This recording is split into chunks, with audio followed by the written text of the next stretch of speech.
Hello everyone. आज हम पढ़ने वाले हैं यहाँ पे normal reaction and the acceleration between the two bodies in contact. See laws of motion में बहुत इंपॉर्टेंट केस है एंड बहुत इंपॉर्टेंट एंड बच्चों को बहुत ज्यादा टफ भी लगता है, but I am going to teach you in a very simple and easier way. Let us suppose मेरे पास दो ऑब्जेक्ट्स हैं और दोनों कांटेक्ट में हैं। हमने इसको यहाँ से पुश किया विद सम फोर्स एफ। उससे क्या होगा, ये बॉडी सिस्टम एक्सेलरेट करेगा आगे। तो यहाँ पे दो फोर्स एक्ट कर रहे हैं। पहला फोर्स एफ अप्लाइड जो हमने दिया, and the second one is the normal reaction. Second one is the normal reaction जो m1 बॉडी m2 पे लगा रही है, m2 रिवर्स m1 के ऊपर लगा रही है, जिसको हम n लिखेंगे यहाँ पे बीच में। तो वी हैव टू कैलकुलेट। मैं पहले आपको डिटेल्ड मेथड कराऊंगी, उसके बाद हम चलेंगे यहाँ पे इसके शॉर्टकट के ऊपर। Correct, these two bodies are in contact, तो हम सबसे पहले बनाएंगे free body diagram of m1। See m1 draw किया, जितने पॉसिबल फोर्सेस इस पे लग रहे हैं हमको सारे ड्रॉ करने हैं। पहला F, जब आपने इधर फोर्स अप्लाई किया, इसने ऑपोजिट डायरेक्शन में यहाँ पे n फेस कर रहा है, the normal reaction from m2 आगे वाली बॉडी, बट ये सिस्टम स्टिल आगे एक्सेलरेट कर रहा है, सिस्टम आगे जा रहा है। तो मेरी इक्वेशन क्या होगी, आगे जा रहा है तो F आगे, उसके पीछे normal reaction gives you m1 into a result should be always to the right side of the equation। अगर ये बॉडी सिस्टम एक्सेलरेट नहीं कर रहा, से रेस्ट पे है, फोर्स लगाने के बाद भी नहीं चल रहा, तो आप यहाँ 0 पुट करेंगे।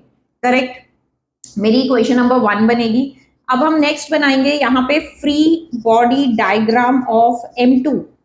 मैंने ड्रॉ किया यहाँ m2, यहां से m1 इसको पुश दे रहा है, कितना n का, और सिस्टम आगे जा रहा है। See no other force is acting. अच्छा, यहाँ पे आप ये भी सोच रहे होंगे कि इस बॉडी का वेट कहाँ गया, वो तो हमने ड्रॉ नहीं किया। ये वेट है यहाँ पे mg, और उसके लिए नॉर्मल रिएक्शन में यहाँ r से डिनोट कर देती हूँ। सिंस mg और r दोनों एक दूसरे को बैलेंस कर रहे हैं और उसका रोल यहाँ एक्सेलरेशन में नहीं दिख रहा, reason body is accelerating in horizontal direction, that's why हम ये वर्टिकल इक्वेशन यहाँ पे नहीं ड्रॉ करेंगे। बट अगर मेरा ये जो बेस है, ये फ्रिक्शन के कॉन्सेप्ट को अगर इसमें हम ऐड करते हैं, see if we add a friction concept, तब मैं नॉर्मल रिएक्शन को इसमें इंट्रोड्यूस करूंगी। जब ये फ्रिक्शन का कॉन्सेप्ट नहीं है, यानी मेरे पास ये केस है फ्रिक्शन लेस, ठीक है, फ्रिक्शन लेस, तो फ्रिक्शन लेस में ये कॉन्सेप्ट हम यहाँ यूज नहीं करेंगे। Will only going to deal with the horizontal acceleration, horizontal forces as acceleration is in the horizontal direction। Correct, अब m2 पे आते हैं, तो m2 क्या है, यहाँ पे n दिया a, तो n इज इक्वल्स टू इस फोर्स, इस नॉर्मल रिएक्शन की वजह से ये बॉडी आगे जा रही है, तो उसका रीजन रिजल्ट आप राइट साइड लिखेंगे। So as we get the value of n, आप इसमें पुट कीजिए, आपके पास एक्सेलरेशन आ जाएगी in equation number 1। So let's see equation number 1 क्या बनेगा, f माइनस n की जगह m2a is equals to m1a, वहां जाके ऐड कीजिए, m1 plus m2 common in acceleration, so acceleration आएगा f divided by m1 plus m2।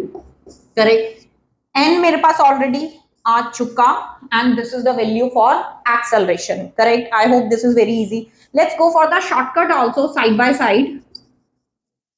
वो क्या होगा, जब भी आपको एक्सेलरेशन निकालना है तो आपको लिखना है नेट फोर्स ओवर नेट मास। अब इस सिस्टम में आके वापस देखते हैं, नेट फोर्स कितना लग रहा था, भाई हमने तो एक ही फोर्स अप्लाई किया है, तो जो अप्लाइड फोर्स है वही नेट फोर्स है।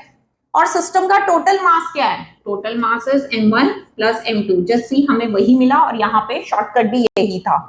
अब नॉर्मल रिएक्शन के लिए शॉर्टकट क्या है, बड़े ध्यान से समझना। नॉर्मल रिएक्शन जिस डायरेक्शन से, जिस तरफ से फोर्स अप्लाई हो रहा है, उसका मास को आप छोड़ देंगे, आपको ऑपोजिट साइड वाला मास लिखना है यहाँ पे m2। करेक्ट, और उस m2 के साथ आपने लिखना है रिजल्ट एक्सेलरेशन, के सिस्टम एक्सेलरेट कर रहा है, n2 छोड़ना है, m1 छोड़ना है, उसके बाद वाला मास लिखना है। एक्सेलरेशन आप ऊपर निकाल चुके हैं, आप उसकी वैल्यू पुट कर देंगे, so this will be your normal reaction. ठीक है, this is the shortcut and this is the detailed method.